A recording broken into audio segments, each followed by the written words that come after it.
జై శ్రీమన్నారాయణ. నేను చూపించేది ఇప్పుడు కోటప్ప కొండ అండి. ఇది పల్నాడు జిల్లాలోని నర్సరావుపేటకు దగ్గరలో ఉంటుంది. ఇక్కడ అందాలు చూడదగ్గవి. ప్రతి ఒక్కరు కూడా చూడాల్సిన వీడియో ఇది. ప్రతి ఒక్కరు కూడా కోటప్ప కొండను దర్శించుకోవచ్చు. ఇక్కడ స్వామి పేరు మేధా దక్షిణామూర్తి.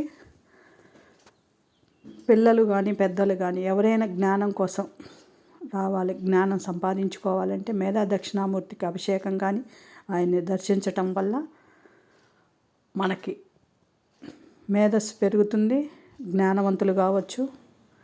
ప్రతి ఒక్కరూ కూడా ఇక్కడ దర్శించవచ్చు. దక్షిణామూర్తి విగ్రహాలు కానీ చాలా ఉంటాయి ఇక్కడ మనం దర్శించడానికి.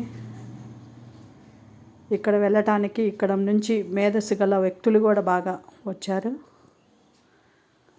ఇది పల్నాడులోని అరుదైన మహాశక్తివంతమైన క్షేత్రం అని చెప్పవచ్చండి. కోటప్ప కొండ అండి. ఇది నర్సరావుపేటకు దగ్గరలో ఉంటుంది. ప్రతి ఒక్కరూ కూడా ఎవరైనా విజిట్ చేయాలంటే నర్సరావుపేటకు వచ్చినాక అక్కడి నుంచి దగ్గరలో 20 కిలో పిల్లలు పెద్దలు అందరూ కూడా చూడదగ్గదండి.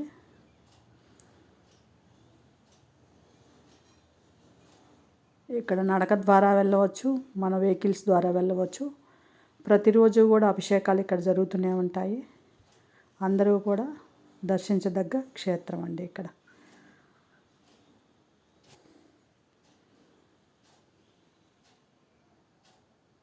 Thank you so much.